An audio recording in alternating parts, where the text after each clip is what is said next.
So ngayon nga po palang araw, maglilinis tayo dahil wala nga po pala dyan silang mama. Aalis po pa pala sila. At ayan, ang gulo sobra ng aming kwarto. Pasensya na guys kasi medyo may ubo at sipon ako. Kaya ganito yung boses ko at first time ko lang may voice over.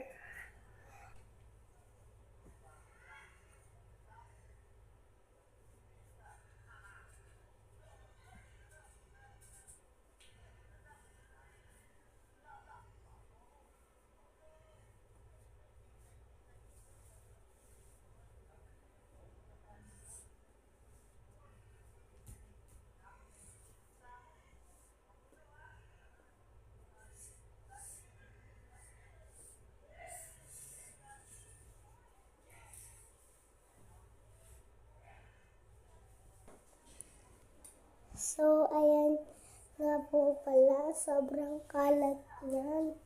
First time ko lang mag-voice over, kaya ganito yung boses ko.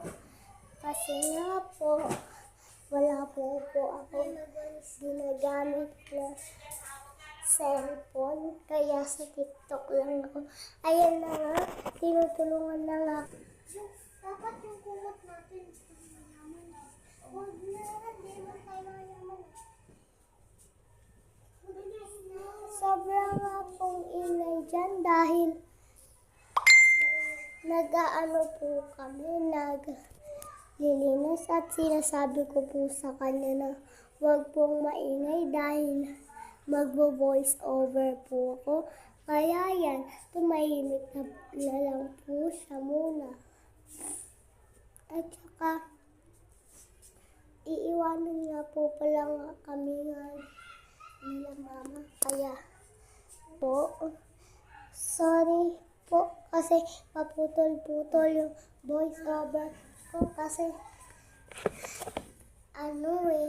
napipindot ko kasi namamatay yung cellphone ko. Huwag niyong kalimutan akong i-subscribe at marami din akong video na pinapalabas, kaya supportahan niyo ako. Bye-bye! Ingat!